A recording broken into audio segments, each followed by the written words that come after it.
നമസ്കാരം. പ്രൈം ഡിബേറ്റിലേക്ക് സ്വാഗതം. മുനമ്പത്തെ വഖഫ് വിരുദ്ധ സമരം ഉപതെരഞ്ഞെടുപ്പിന് ശേഷം പരിഹരിക്കുമെന്ന് സർക്കാർ ഉറപ്പു നൽകുമ്പോൾ, പ്രതിപക്ഷം മുനമ്പം നിവാസികൾക്കൊപ്പമെന്ന് വാക്ക് നൽകുമ്പോൾ, മുസ്ലിം സമുദായത്തിലെ പ്രമുഖ മതസംഘടനയായ സമസ്ത മുനമ്പം വഖഫ് ഭൂമിയെന്ന് പ്രഖ്യാപിച്ച് രംഗത്തെത്തിയതിന് പിന്നിലെ ലക്ഷ്യമെന്താണ്? സമസ്ത കൂടി ഉൾപ്പെട്ട മതസംഘടനകളുടെ യോഗ തീരുമാനമല്ലേ മുനമ്പത്തുകാർക്കൊപ്പമാണെന്ന നിലപാട്? അതിൽ വെള്ളം ചേർത്തോ സമസ്ത? സമസ്തയിലെ ലീഗ് വിരുദ്ധരും അനുകൂലികളും മുനമ്പം വഖഫ് ഭൂമി എന്ന നിലപാടിലാണ്. സർക്കാർ തീരുമാനമെടുക്കണമെന്നാവശ്യപ്പെട്ട് ഇരുവിഭാഗത്തിനുമൊപ്പം എന്ന തോന്നലുണ്ടാക്കുന്ന UDF-നും ലീഗിനും സമസ്തയുടെ നിലപാട് തിരിച്ചടിയായോ? നിയമപരമായ പരിഹരിക്കൽ എന്ന ഒഴുക്കൻ നിലപാടിലുള്ള സർക്കാരിനെ കൂടുതൽ സമ്മർദ്ദത്തിലാക്കുന്നോ ഈ നിലപാട്? സമരത്തിന് പിന്നിൽ റിസോർട്ട് മാഫിയയാണെന്ന സമസ്ത നേതാവിന്റെ പ്രസംഗം ഭൂമിയിൽ അവകാശവാദത്തിനായി മുഖവിളി കൂട്ടുന്നവരെ അപഹസിക്കുന്നതോ? പ്രൈം ഡിബേറ്റ് ചർച്ച ചെയ്യുന്നു. വഖഫ് വലയിൽ നിന്ന് രക്ഷയില്ലേ?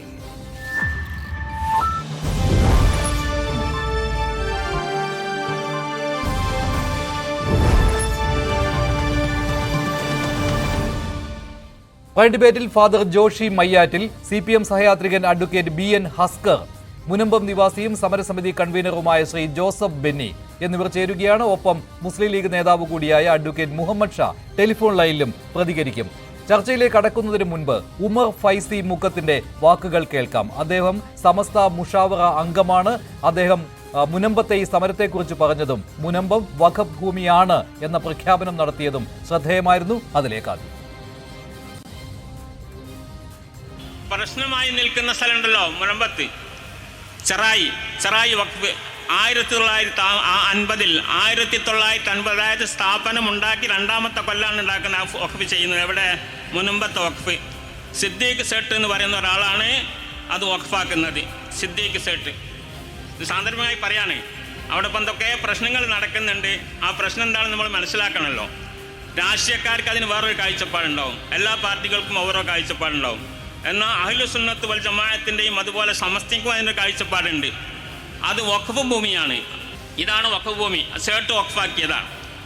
അതിൽ നിന്ന് വരുമാനമെടുത്തുകൊണ്ട് നടത്താനാണ് വഖഫാക്കിയിട്ടുള്ളത്. അതിൻ്റെ ആധാരത്തിൽ ആദ്യത്തെ പറഞ്ഞിരിക്കുന്നു, ഇത് വഖഫാക്കിയിരിക്കുന്നു എന്നാണ് പറഞ്ഞിരിക്കുന്നത്. എൻ്റെയും എൻ്റെ കുടുംബത്തിൻ്റെയും പരലോകഗുണത്തിന് വേണ്ടി വഖഫാക്കിയെന്ന് ആവർത്തിച്ച് വീണ്ടും പറയുന്നുണ്ട്. വഖഫ് ആധാരത്തിൽ വഖഫ് എന്ന് എഴുതിയിരിക്കുന്ന അർത്ഥം ആർക്ക് പരിശോധിച്ചാലും അറിയാം. ഞാനത് പരിശോധിച്ചതാ. രാഷ്ട്രീയക്കാർ അവിടെ ചെന്ന് നോക്കി പറഞ്ഞാൽ കുറേ വോട്ട് അവിടെ ഉണ്ടാവുമല്ലോ, 10-600 വീട്ടുണ്ടാവും, കുറേ വോട്ട് ഉണ്ടാവും. അപ്പോൾ ആ നിലക്കോലും എന്താ കണ്ണീരൊലിപ്പിച്ചിട്ട് വഖഫ് ബോർഡ് പോലെ പുറത്താക്കാൻ പറ്റൂല എന്നാണ് അവർ പറയുന്നത്. നമ്മളും പറയുന്നത് തന്നെ, അവർ പുറത്താക്കണം എന്നല്ല, അവർക്ക് പ്രശ്നം പരിഹരിക്കണം.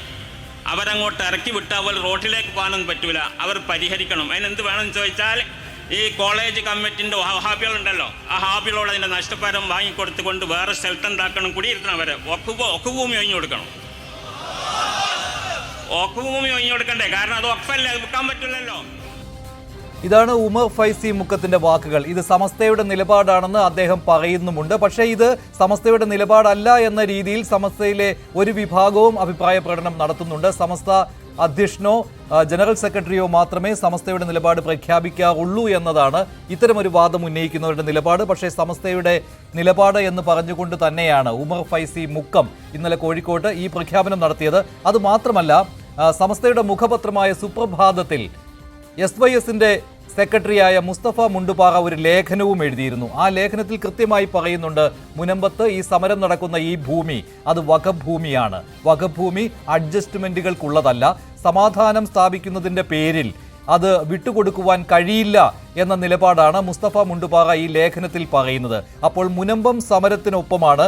ഈ പ്രശ്നം പരിഹരിക്കുന്നതിൽ മതസംഘടനകൾക്ക് എതിർപ്പില്ല എന്ന മുസ്ലിം ലീഗിന്റെ നിലപാടിനെ മതസംഘടനകളുടെ യോഗം വിളിച്ചു ചേർത്തത് പാണക്കാട് തങ്ങളാണ്. ആ യോഗത്തിനു ശേഷം PK കുഞ്ഞാലിക്കുട്ടിയായിരുന്നു പ്രഖ്യാപിച്ചത് മുനമ്പത്ത് പ്രശ്നപരിഹാരത്തിന് മതസംഘടനകൾക്ക് എതിർപ്പില്ല എന്ന്. പക്ഷേ നിലപാട് വഖഫ് ഭൂമിയാണ് എന്നതിൽ മാറ്റമില്ല എന്നാണ് ഇപ്പോൾ സമസ്ത നിലപാട് പ്രഖ്യാപിച്ചിരിക്കുന്നത്. അതേസമയം പ്രശ്നപരിഹാരം ആവാം, പക്ഷേ ഭൂമി വിട്ടുകൊടുത്തുകൊണ്ടാവരുത്. ഇതാണ് സമസ്തയുടെ നിലപാടായി ഉമർ ഫൈസി മുക്കവും പറഞ്ഞിരിക്കുന്നത്. ഒപ്പം സുപ്രഭാതത്തിൽ ലേഖനവും വന്നിരിക്കുന്നത്. മറ്റൊരു നേതാവ് കൂടി ഇക്കാര്യത്തിൽ പ്രതികരിക്കുകയുണ്ടായി. അദ്ദേഹവും SYSന്റെ നേതാവാണ്, മാത്രമല്ല സമസ്തയുടെ നേതാവ് കൂടിയാണ്. അബ്ദുസമദ് പൂക്കോട്ടൂർ. വഖഫ് ഭൂമിയാണ് മുനമ്പത്തേത് എന്ന നിലപാടാണ് അദ്ദേഹവും പറഞ്ഞത്. അദ്ദേഹത്തിന്റെ കൂടി വാക്കുകൾ കേട്ടതിന് ശേഷം ചർച്ചയിലേക്ക് വരാം. മുസ്ലിം സംഘടനകളുടെ യോഗം വിളിച്ച് പാണക്കാട് സെയ്ദ് സാദിഖ് അലി ശിഹാബ് തങ്ങൾ ഇത് ഗവൺമെന്റ് ഒരു ചർച്ചയിലൂടെ പരിഹരിക്കേണ്ടതാണ് എന്ന് പറയാൻ കാരണം അത് വഖഫ് ഭൂമി അല്ല എന്ന് തങ്ങളുടെ യോഗം പറഞ്ഞിട്ടില്ല.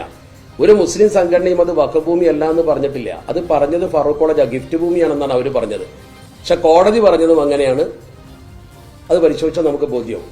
ഞാനൊരു ചെറിയ ചോദ്യം ചോദിക്കട്ടെ. ഇതുവരെ നമ്മുടെ കേരളത്തിൽ വഖഫ് നേരത്തെ 3 ട്രിബ്യൂണൽ ഉണ്ടായിരുന്നു. ഒന്ന് കൊല്ലത്ത്, ഒന്ന് കൊച്ചിയിൽ, അതുപോലെ തന്നെ ഒന്ന് കോഴിക്കോട്ട്. ഇപ്പൊ ഒന്നേ ഉള്ളൂ കോഴിക്കോട്ട്. ഇവിടെ ജഡ്ജിമാരായിരുന്ന ആളുകളുടെ ലിസ്റ്റ് ഞാൻ ശേഖരിച്ചു. അവിടെ ജഡ്ജിമാരായിരുന്ന ആരൊക്കെയാ? മുസ്ലിങ്ങൾ ഇങ്ങനെ വഖഫ് പുസ്തകം പിടിച്ചെടുക്കാന്നല്ലേ പറയുന്നത്? വഖഫ് ട്രിബ്യൂണലിൽ ചെന്ന നീതി കിട്ടില്ല എന്നല്ലേ പറയുന്നത്?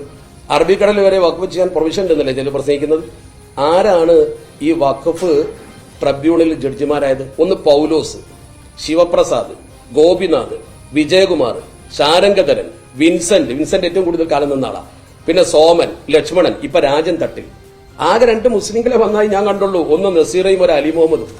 അപ്പോ ഗവൺമെന്റ് ഉണ്ടാക്കുന്ന ഈ സംവിധാനത്തിന്റെ തലപ്പത്ത് ആരാ? ഈ സംവിധാനത്തിന്റെ തലപ്പത്ത് ജില്ലാ ജഡ്ജിയാണ്, സിവിൽ ഓർ ക്രിമിനൽ, വലിയ മജിസ്ട്രേറ്റ്, അല്ലെങ്കിൽ സ്വാഭാവികമായും ക്രിമിനൽ കോർട്ടിലെ ജഡ്ജ്. അപ്പൊ ഈ ജഡ്ജിമാരാണ് ഇതിന്റെ തലപ്പത്ത്. പിന്നെ ഗവൺമെന്റ് തെരഞ്ഞെടുക്കുന്ന 2 പേരുണ്ടാവും. അതിലൊന്ന് ഒരു മതപണ്ഡിതനാവണമെന്ന് പ്രൊവിഷൻ ഉണ്ടായിരുന്നു. ഒരു സാധാരണ ജനറൽ ആളിനെ എടുക്കാതെ ഒന്ന് ADM-ന്റെ റാങ്കിലോ മുകളിലോ ഉള്ള ഒരു ഗവൺമെന്റ് സെക്രട്ടറി. അങ്ങനെയാണ് ഇതിൽ പറഞ്ഞിട്ടുള്ളത്. അവർ 3 പേര് കൂടി ഇരുന്ന് പഠിച്ചിട്ടാണ് റിപ്പോർട്ട് ചെയ്യുന്നത്. അപ്പൊ ഈ അമുസ്ലിങ്ങളായ ആളുകളെ കയ്യിൽ നിന്ന് ഈ കുടികിടപ്പുകാർക്ക് നീതി കിട്ടില്ല എന്ന് പറയാൻ പറ്റുമോ? എന്തായാലും കുടികിടപ്പ് അവകാശം കിട്ടിയ ആളുകളോ വില കൊടുത്ത് വാങ്ങിയ ആളുകളോ അവിടുന്ന് തെരുവിൽ ഇറക്കപ്പെടാൻ പാടില്ല. അവർക്ക് അവരെ അവകാശം സ്ഥാപിച്ചു കൊടുക്കണം. അതേസമയത്ത് കയ്യേറിയ ആളുകൾ, പിന്നെ റിസോർട്ട് മാഫിയ അവിടെ വന്നിട്ടുണ്ട്. ഈ റിസോർട്ട് മാഫിയ അത് കൈയടക്കിയതാ. അവരെയും അതുപോലെ തന്നെ കയ്യേറിയവരെയും ഒഴിപ്പിക്കുകയും നികുതി കൊടുക്കുന്ന അല്ലെങ്കിൽ നികുതി കൊടുക്കാൻ ബാധ്യസ്ഥരായ, ഇപ്പൊ നികുതി കോടതി തടഞ്ഞതാണ്, പണം കൊടുത്ത് ഭൂമി വാങ്ങിയവരും കുടികിടപ്പ് അവകാശം കിട്ടിയവരുണ്ടോ എന്നറിയില്ല, ഉണ്ടെങ്കിൽ അവരും അവിടെ സംരക്ഷിക്കപ്പെടണം. അതാണ് നമ്മുടെ നയം. ഫാദർ ജോഷി മയ്യാരിൽ, ഇത് സമസ്തയുടെ നേതാവായ അബ്ദുൽ സമദ് പൂക്കോട്ടൂറാണ് ഈ ഒരു അഭിപ്രായ പ്രകടനം നടത്തിയത്. അതിന് മുൻപ് ഉമർ ഫൈസി മുക്കം, അദ്ദേഹം സമസ്തയുടെ മുഷാവറ അംഗം കൂടിയാണ്, അദ്ദേഹമാണ് ഇന്നലെ ആ കാര്യം പറഞ്ഞത്. രണ്ടുപേരും പറയുന്നത് വഖഫ് ഭൂമിയാണ് മുനമ്പത്തേത് എന്ന് തന്നെയാണ്. പിന്നെ രണ്ടുപേരുടെയും നിലപാടുകൾ തമ്മിൽ വലിയ വ്യത്യാസമില്ല. രണ്ടാമത് സംസാരിച്ച അബ്ദുൽ സമദ് പൂക്കോട്ടൂർ, അദ്ദേഹത്തിന്റെ കൂടുതൽ ബൈറ്റ് ഉണ്ടായിരുന്നു. അതിൽ അദ്ദേഹം പറഞ്ഞത് സമസ്തയുടെ ഔദ്യോഗികമായ നിലപാട് പ്രഖ്യാപിക്കുന്നത് സമസ്ത പ്രസിഡന്റും അതുപോലെ ജനറൽ സെക്രട്ടറിയോ ആയിരിക്കുമെന്നാണ്. അതുകൊണ്ട് ആരെങ്കിലും എന്തെങ്കിലും പറഞ്ഞത് വെച്ച് സമസ്തയുടെ നിലപാടല്ല എന്ന് പറയുന്നു. പക്ഷേ അതേസമയം സമസ്തയുടെ നിലപാട് ഇതാണ് എന്ന രീതിയിൽ തന്നെയാണ് ഇവർ രണ്ടുപേരും കാര്യങ്ങൾ അവതരിപ്പിച്ചത്.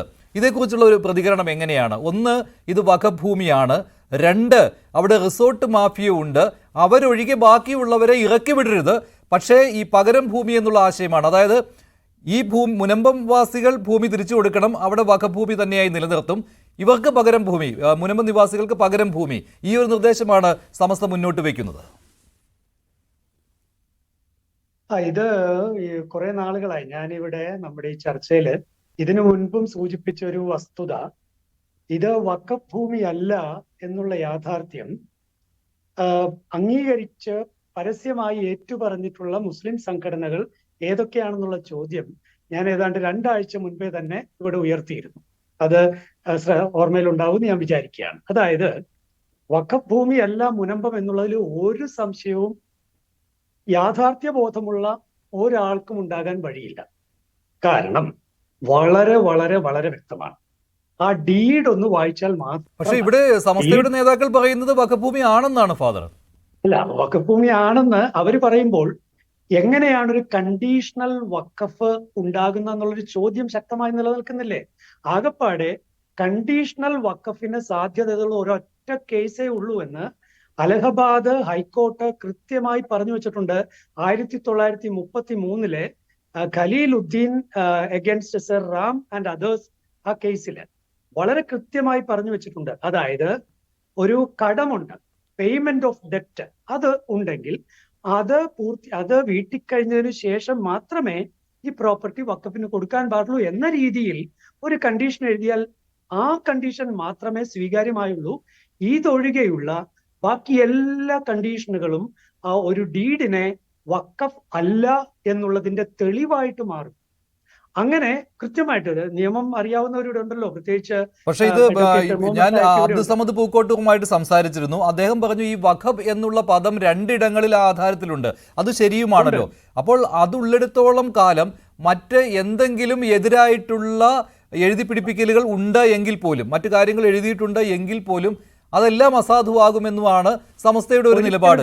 സംസാരിച്ച അബ്ദുൾ സമദ് പൂക്കോട്ടൂരും അതുപോലെ തന്നെ ആദ്യം സംസാരിച്ച ഉമർ ഫൈസി മുക്കോം ഇക്കാര്യം വ്യക്തമാക്കിയിട്ടുണ്ട്. അവർ പറയുന്നത് ഈ വഖഫ് ചെയ്ത വ്യക്തി ആരുടെ പേരിലാണോ വഖഫ് അവരുടെ കാര്യം, പിന്നെ വഖഫ് ചെയ്ത ഭൂമി, അതുപോലെ ആ വഖഫ് ആധാരത്തിലെ പരാമർശങ്ങൾ, ഇതെല്ലാം ഇതൊരു വഖഫ് ആണ് എന്ന് വ്യക്തമാക്കുന്നതാണെന്നാണ്. അതായത് ഒരു പ്രശ്നപരിഹാരത്തിന്റെ ടേബിളിലേക്ക് പോകുമ്പോൾ മതസംഘടനകൾക്ക് ഒരു പ്രശ്നമില്ല എന്ന് പറയുമ്പോൾ, ലീഗ് അങ്ങനെ പറഞ്ഞിരുന്നുവല്ലോ, ലീഗ് തന്നെ വിളിച്ചു കൂട്ടിയതാണ് മതസംഘടനകളുടെ യോഗം. അതിനുശേഷം പി കെ കുഞ്ഞാലിക്കുട്ടി പറഞ്ഞത് അവർക്കൊരു എതിർപ്പും അവിടെ ഇല്ല, ബാക്കിയെല്ലാം പരിഹരിക്കേണ്ടത് സർക്കാരാണെന്നാണ്.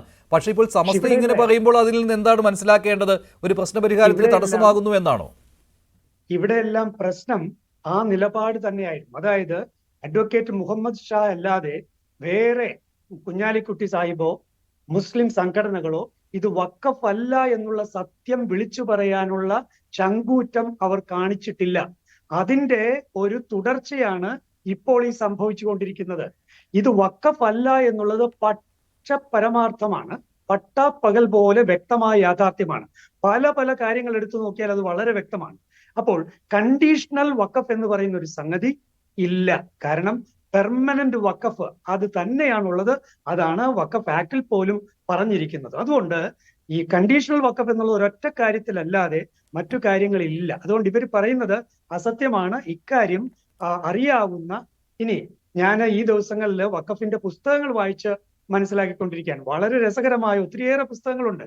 ഇതിലെല്ലാം വളരെ ശക്തമായി എല്ലാ പുസ്തകങ്ങളിലും സ്ഥാപിക്കുന്നത് contingent and conditional Waqf is not Waqf എന്നാണ് വളരെ ക്ലിയർ ആയി എല്ലാ പുസ്തകങ്ങളും സ്ഥാപിക്കുന്നത്. അപ്പോ ഒരുപക്ഷെ ഇവരെക്കാൾ കൂടുതൽ ഇപ്പോ ഞങ്ങളെപ്പോലുള്ളൊരു ഇത് പഠിച്ചുകൊണ്ടിരിക്കുകയാണെന്നുള്ളതാണ് യാഥാർത്ഥ്യം. ഇനി രണ്ട്, ഈ പൂക്കോട്ടൂർ പറഞ്ഞ ഒന്ന്, അതായത് കോടതിയിൽ ട്രൈബ്യൂണലിൽ വഖഫ് ട്രൈബ്യൂണലിൽ മുസ്ലിങ്ങൾ അല്ലാത്തവരാണ് ജഡ്ജിമാരായിട്ടുള്ളത്.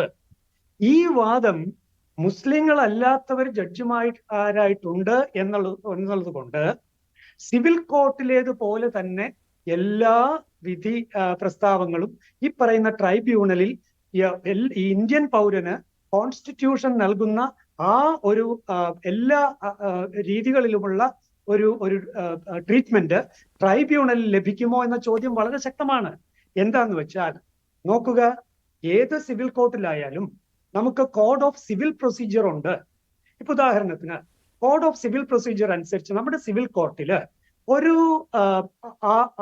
ഒരു കൂട്ടര് ഒരു വസ്തു ക്ലെയിം ചെയ്യുന്നു. ഇപ്പൊ ഉദാഹരണത്തിന് മുനമ്പം ഉടമസ്ഥരുടെ ആ വസ്തു വഖഫ് ബോർഡ് ക്ലെയിം ചെയ്യുന്നു. അങ്ങനെ ക്ലെയിം ചെയ്ത് പിടിച്ചെടുക്കുന്നു. അപ്പോൾ ഇത് കേസ് സിവിൽ കോടതിയിൽ എത്തുന്നു എന്ന് വിചാരിക്കുക. അങ്ങനെ സിവിൽ കോടതിയിൽ എത്തിയാൽ എന്താണ് സിവിൽ കോടതിയിലെ പ്രൊസീജിയർ? ഇത് തെളിയിക്കേണ്ടത് ആരാണ്? ഇത് തെളിയിക്കേണ്ടത് ഈ പറയുന്ന ഈ അവകാശവാദം ഉന്നയിക്കുന്നവരാണ്. ഇവിടെ ഉടമസ്ഥർക്ക് കൃത്യമായി അവര് പണമടച്ചതിന്റെയും അതുപോലെ അവരുടെ പട്ടയത്തിന്റെയും ആധാരത്തിന്റെയും അതുപോലെ കരമടച്ച രസീതും ഒക്കെ അവരുടെ കയ്യിലുണ്ട്. പക്ഷേ ഇത് അധിനിവേശം നടത്തുന്ന വഖഫ് ബോർഡാണ് തെളിയിക്കേണ്ടത്. പക്ഷെ ഇവിടെ എങ്ങനെയാ? ട്രൈബ്യൂണലിൽ തെളിയിക്കേണ്ടത് ആരാ? ഈ പാവം ഉടമസ്ഥരാണ് തെളിയിക്കേണ്ടത്. ഇത് വഖഫ് ഭൂമി അല്ല എന്ന് തെളിയിക്കണം. മറ്റൊന്ന്, ഈ ഇന്ത്യൻ എവിഡൻസ് ആക്ട് ഉണ്ടല്ലോ, അത് സിവിൽ കോടതിയിൽ ഇന്ത്യൻസ് എവിഡൻസ് ആക്ട് വെച്ച് കാര്യങ്ങൾ മുന്നോട്ട് പോവുള്ളൂ. ശരിയല്ലേ? അതിന് കൃത്യമായ രേഖകൾ വേണം, അത് ഡോക്യുമെന്റഡ് ആയിട്ടുള്ള കാര്യങ്ങൾ വേണം. ഇവിടെ എന്താ? By word or by deed എന്നാണ് സംഗതി. അത് വെച്ചിട്ട് ഒരു ട്രൈബ്യൂണലിൽ ജഡ്ജ് നോൺ മുസ്ലിം ആണ് എന്നുള്ളത് കൊണ്ട് അവിടുത്തെ വിധിയെല്ലാം വളരെ ന്യായമായിരിക്കും, മറ്റ് സിവിൽ കോർട്ടിലേതുപോലെ തന്നെയായിരിക്കും എന്ന് വിചാരിക്കുന്നത് വലിയ അബദ്ധമാണ്. ഇനി കോർട്ടിനകത്ത് ജഡ്ജിനെ കൂടാതെ വേറെ രണ്ടുപേരും കൂടി ഉണ്ട്. ഒന്ന് ഒരു സെക്രട്ടറി, അല്ലേ, സർക്കാർ നിയോഗിക്കുന്ന സെക്രട്ടറി. മറ്റൊന്ന് ഒരു മുസ്ലിം മതപണ്ഡിതൻ. അപ്പോ സിവിൽ കോടതിയിലെ പോലെ തന്നെ ഇവിടെ നടക്കുമെന്നുള്ള അദ്ദേഹത്തിന്റെ വാദം എത്രയോ ശരി ഫാദർ ജോഷി മയ്യാറ്റിൽ. ശ്രീ ജോസഫ് ബെന്നി, ഇവിടെ റിസോർട്ട് മാഫിയയുടെ ആളുകൾ അവിടെയുണ്ട്, അങ്ങനെ കയ്യേറ്റക്കാരുണ്ട്. ഇതും സംസ്ഥയുടെ ഒരു നിലപാടാണ്. അവരെ അവിടെ നിന്ന് ഒഴിപ്പിക്കണം. പക്ഷേ സാധാരണക്കാരായ ആളുകൾക്ക് അവർക്ക് നീതി കിട്ടണം, അവർക്ക് പകരം ഭൂമി എന്നുള്ളതാണ് സംസ്ഥയുടെ ഇപ്പോഴത്തെ ഒരു നിലപാട്. അതിൽ രണ്ടാമത് സംസാരിച്ച അബ്ദുസമദ് പൂക്കോട്ടൂർ പറയുമ്പോൾ ഇവരെ ഒഴിപ്പിക്കണം അവിടെ നിന്ന്, അതായത് മുനമ്പം നിവാസികൾ അവിടെ തന്നെ താമസിച്ചോട്ടെ എന്നുള്ള നിലപാടാണ്. പക്ഷെ നേരത്തെ ഉമർ ഫൈസി മുക്കത്തിന്റെ പ്രസംഗത്തിൽ പറയുന്നത് ഈ വഖഫ് ഭൂമിയിൽ ആരും ഉണ്ടാകാൻ പാടില്ല, അവർ മാറണം, പകരം ഭൂമി അവർക്ക് നൽകണം എന്നുള്ളതാണ്. എങ്ങനെയാണ് സംസ്ഥയുടെ നിലപാടിനെ നിങ്ങൾ കാണുന്നത്, സമരസമിതി കാണുന്നത്? കാരണവശാലും സംസ്ഥയുടെ ആ നിലപാട് ശരിയായ നിലപാടല്ല. ഒരു അസമാധാനം സൃഷ്ടിക്കുന്നതിന് വേണ്ടിയിട്ട് മാത്രമുള്ള നിലപാടാണത്. കാരണം വളരെ വ്യക്തമായി ഈ ഡീഡിൽ പരാമർശിക്കുന്നുണ്ട്, ഇപ്പൊ അച്ഛൻ പറഞ്ഞതുപോലെ ഇത് ക്രയവിക്രയ സർവ്വ സ്വാതന്ത്ര്യത്തോടും കൂടി നല്ല ഉദ്ദേശത്തിൽ ഫറൂഖ് കോളേജ് വളരണം എന്നുള്ള ഉദ്ദേശത്തിലാണ് സിദ്ദിഖ് സേട്ട് ഇത് ഫറൂഖ് കോളേജ് മാനേജ്മെന്റിന് കൈമാറിയത്. അതും എങ്ങനത്തെ ഭൂമി? താമസക്കാര് നിറയെ മത്സ്യത്തൊഴിലാളികളുള്ള ഒരു ഭൂമി, അതിന്റെ പൊസഷൻ ഞങ്ങളുടെ കൈവശമായിരുന്നു. ആ ഡീഡ് മാത്രമേ അദ്ദേഹത്തിന് കൊടുത്തിട്ടുള്ളൂ.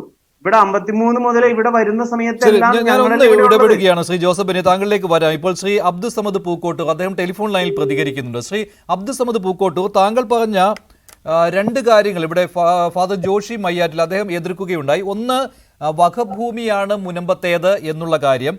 രണ്ട്, ഈ ട്രൈബ്യൂണലിൽ നോൺ മുസ്ലിം ജഡ്ജിമാരാണ് കൂടുതലായിട്ടും വന്നിട്ടുള്ളത്, അതുകൊണ്ട് നീതി കിട്ടില്ല ട്രൈബ്യൂണലിൽ നിന്ന് എന്നുള്ള ഈ സമരസമിതിയുടെ വാദം, അവരെ പിന്തുണയ്ക്കുന്നവരുടെ വാദം, അത് തെറ്റാണെന്ന് താങ്കൾ പറയുകയുണ്ടായല്ലോ. ഈ രണ്ട് കാര്യങ്ങളും എതിർക്കുകയുണ്ടായി ഇവിടെ ഫാദർ ജോഷി മയ്യാറ്റിൽ. ഒന്നാമത്തേത് വഖഫ് ഭൂമി അല്ല എന്നുള്ള കാര്യം ആ ഡീഡ് നോക്കിയാൽ തന്നെ അറിയാം എന്നുള്ളതാണ്. ശ്രീ അബ്ദുസമദ് പൂക്കോട്ടൂർ, താങ്കൾ കേട്ടോ ഞാൻ ചോദിച്ചത്? കേട്ടില്ല. ഞാൻ ചോദിച്ചത് ഇവിടെ ഫാദർ ജോഷി മയ്യാറ്റിലുണ്ട്. അദ്ദേഹം ഈ സമരക്കാരെ, മുൻപത്തെ സമരക്കാരെ പൂർണ്ണമായും പിന്തുണയ്ക്കുന്ന ലത്തീൻ സഭയുടെ ഒരു പ്രതിനിധിയാണ്. അദ്ദേഹം താങ്കൾ പറഞ്ഞ കാര്യങ്ങൾ, താങ്കൾ പറഞ്ഞ ഞാൻ കേൾപ്പിച്ചിരുന്നു അദ്ദേഹത്തെ. അപ്പോൾ അദ്ദേഹം പറഞ്ഞ, താങ്കൾ ഒന്നാമത് പറഞ്ഞ കാര്യം മുനമ്പത്തേത് വഖഫ് ഭൂമിയാണ് എന്നതാണല്ലോ, അത് ആധാരം വെച്ച് തന്നെ താങ്കൾ പറയുകയാണ്. അതിനെ അദ്ദേഹം എതിർക്കുകയാണ്. അദ്ദേഹത്തിന്റെ നിലപാട് വഖഫ് ഭൂമി അല്ല മുനമ്പത്തേത് എന്നുള്ളതാണ്. പിന്നെ രണ്ടാമത്തെ കാര്യം എന്ന് പറയുന്നത് വഖഫ് ട്രൈബ്യൂണലിനെ കുറിച്ചാണ്. അവിടെ അമുസ്ലിങ്ങളായ ആളുകൾ ജഡ്ജിമാരായി വന്നതുകൊണ്ട് തന്നെ, കൂടുതലും അങ്ങനെയായിരുന്നുവല്ലോ, അതുകൊണ്ട് നീതി കിട്ടില്ല എന്നുള്ള ഒരു ആശങ്കയുടെ ആവശ്യമില്ല എന്ന് താങ്കൾ പറഞ്ഞിരുന്നുവല്ലോ. ഈ രണ്ട് കാര്യങ്ങളും ഫാദർ എതിർക്കുകയുണ്ടായി. താങ്കളുടെ മറുപടി, ഒന്നാമത്തേത് വഖഫ് ഭൂമി ആണ് എന്നുള്ള താങ്കളുടെ വാദത്തെ, അത് സമസ്തയുടെ നിലപാട് കൂടിയാണല്ലോ, അതിനെ എതിർത്തിട്ടുണ്ട്. പിന്നെ അമുസ്ലിങ്ങളിൽ നിന്ന് നീതി കിട്ടില്ല എന്ന് കിട്ടുമെന്ന് പറഞ്ഞതിന് അദ്ദേഹം എന്താണ് പറഞ്ഞത്? ഞാൻ കേട്ടില്ല. ഹലോ, അതായത് ജഡ്ജിമാർ വന്നു എന്നുള്ള, ജഡ്ജിമാർ കൂടുതലും നോൺ മുസ്ലിങ്ങളായ ആളുകളാണ് ഉള്ളത് എന്ന് വെച്ച് ആ വഖഫ് നിയമത്തിന്റെ പരിധിയിൽ നിന്നുകൊണ്ട് മാത്രമേ അവർക്ക് വിധികൾ പുറപ്പെടുവിക്കുവാൻ കഴിയുകയുള്ളൂ എന്ന്. ഇതിന് എനിക്ക് പറയാനുള്ളത്, വഖഫ് ആണോ അല്ലയോ എന്ന വിഷയത്തിൽ ഞാനും ഫാദറും തർക്കിക്കുകയല്ല വേണ്ടത്. രജിസ്റ്റർ ചെയ്യപ്പെട്ട ഒരു ആധാരമുണ്ട്. ആ ആധാരം പരിശോധിച്ചാൽ നമ്പർ 1 ആധാരത്തിൽ വഖഫ് എന്ന് കൃത്യമായി എഴുതിയിട്ടുണ്ട്. നമ്പർ 1 ഫാദറെ ഞാൻ ഘടിക്കുന്നു. 2, നിസാർ കമ്മീഷനെ VS ഗവൺമെന്റ് വെച്ചു. നിസാർ ജസ്റ്റിസ് കണ്ടെത്തിയ ഫൈൻഡിങ്ങിൽ അത് വഖഫാണ് എന്ന് സമ്മതിച്ചിട്ടുണ്ട്. അതിനെ ശക്തിപ്പെടുത്തിക്കൊണ്ട് ജയരാജൻ എഴുതിയ അദ്ദേഹത്തിന്റെ പുസ്തകത്തിൽ കൃത്യമായി അദ്ദേഹം പറയുന്നു അത് വഖഫ് ഭൂമിയാണ്. ആ പുസ്തകം നിലവിലുണ്ട്, പ്രസിദ്ധീകൃതമാണ്. കെ ജയരാജൻ. അതുപോലെ തന്നെ പറവൂർ കോടതി പറഞ്ഞിട്ടുള്ളതും ഹൈക്കോടതി പറഞ്ഞിട്ടുള്ളതും അത് നികുതി അടക്കാൻ പറ്റാതെ വന്നതും വഖഫ് ഭൂമി ആയതുകൊണ്ടാണ്, അല്ലെങ്കിൽ നികുതി അടക്കുന്നതിന് തടസ്സമില്ല. ശ്രീ ജയരാജന്റെ 197-ാമത്തെ പേജിൽ അദ്ദേഹം ഈ കാര്യം പറയുന്നുണ്ട്, അത് വഖഫാണ് എന്ന്. രജിസ്റ്റർ ചെയ്ത് വഖഫാക്കണമെന്ന് വഖഫ് ബോർഡിന് നോട്ടീസ് കൊടുത്തത് ഗവൺമെന്റ് ആണ്, കേരള ഗവൺമെന്റ് ആണ്. കോടതി വഖഫ് ബോർഡിന് നിർദ്ദേശം നൽകിയതിന്റെ അടിസ്ഥാനത്തിലാണ് അത് രജിസ്റ്റർ ചെയ്തിട്ടുള്ളത്. TK ഹംസ ചെയർമാൻ ആയിരിക്കുന്ന സമയത്താണ് നോട്ടീസ് കൊടുത്തത്. ഇതിനെ ഫാദർ എങ്ങനെ ഗണ്ണിക്കും? അതേസമയം ഇതിന്റെ അടിസ്ഥാന ശരി, വഖഫ് തന്നെയാണ്. പക്ഷെ അത് വിൽപ്പന നടത്തിയത് തെറ്റാണ്, വാങ്ങിയത് തെറ്റാണ്. അതേ സമയത്ത് പൈസ കൊടുത്ത് വാങ്ങിയ ആളുകളെ കുടിയിറക്കുന്നതും തെറ്റാണ്. പക്ഷേ ഈ വഖഫാണെന്ന് ഉറപ്പിച്ച് പറയുമ്പോൾ ആ ആധാരത്തിൽ അത് ക്രയവിക്രയം ചെയ്യുവാനുള്ള അവകാശവും അതുപോലെ തന്നെ അത് ഉപയോഗപ്പെടുത്തിയില്ലെങ്കിൽ അനന്തരാവകാശികൾക്ക് തിരിച്ചു കൊടുക്കണം എന്നുള്ള വ്യവസ്ഥയും ഉണ്ടല്ലോ. വഖഫ് ആധാരത്തിൽ അങ്ങനെ വ്യവസ്ഥകൾ ഉൾപ്പെടുത്തില്ലല്ലോ ശ്രീ അബ്ദുസമദ് പൂക്കോട്ടൂർ. അങ്ങനെയായാലും വഖഫിന്റെ മുമ്പിൽ ഒരാൾ വഖഫ് എന്ന ആധാരത്തിൽ എഴുതിയാൽ 51 വഖഫ് നിയമം അനുസരിച്ച് അത് രജിസ്റ്റർ ചെയ്യുകയും അതിൽ വഖഫിന്റെ നിയമങ്ങൾക്കും പ്രവർത്തനങ്ങൾക്കും വിരുദ്ധമായ വല്ല രേഖയും അതിൽ എഴുതിയിട്ടുണ്ടെങ്കിൽ, ഉദാഹരണം തിരിച്ചെടുക്കുക, അതല്ലെങ്കിൽ ക്രയവിക്രയം ചെയ്യുക എന്നീ കാര്യങ്ങൾ എഴുതി അത് വോയിഡ് ആണ് എന്ന് വഖഫ് നിയമം പറയുന്നുണ്ട്. ഡീഡിൽ പറഞ്ഞിട്ടുള്ള വഖഫിന്റെ നിയമത്തിന് വിരുദ്ധമായ എല്ലാ നിബന്ധനകളും വോയിഡ് ആണ്. അതേസമയത്ത് അത് വഖഫ് ആക്കി കഴിഞ്ഞാൽ, വഖഫ് എന്ന രീതിയിൽ അദ്ദേഹം അത് ചെയ്തു കഴിഞ്ഞാൽ പരലോക പ്രതിഫലത്തിന് വഖഫാണ്. ഇവിടെ വഖഫാണോ ഇല്ലയോ എന്ന തർക്കമല്ല വിഷയം. അത് പിന്നെ ജയരാജൻ എങ്ങനെ അങ്ങനെ പറഞ്ഞത്? അതുപോലെ തന്നെ ഗവൺമെന്റ് എന്തിനാ നോട്ടീസ് കൊടുത്തത്? കോടതി എന്തിനാ തടഞ്ഞത്? ഒരു സെക്കൻഡ്, ഫാദർ അതിനകത്ത് എന്തോ ഒരു അഭിപ്രായം പറയാൻ അദ്ദേഹം ആവശ്യപ്പെടുന്നുണ്ട്. ഫാദർ, എന്താണ് തർക്കമുള്ളത്? എന്താണ്? കൊട്ടൂർ സാറ് പറയുന്നതിനോട് പൂർണ്ണമായും വിയോജിക്കുകയാണ്. അതായത് വഖഫ് ഷുഡ് ബി അൺകണ്ടീഷണൽ. ഞാനിപ്പോ പറയുന്നത് PS മുനവർ ഹുസൈന്റെ 2021 ഇറക്കിയ പുസ്തകത്തില് പേജ് നമ്പർ 6 നിന്നാണ്. The waqf should be unconditional. If the waqf is subjected to any condition or contingencies, it becomes void. അപ്പോൾ happening of uncertain events in future makes the Waqf invalid.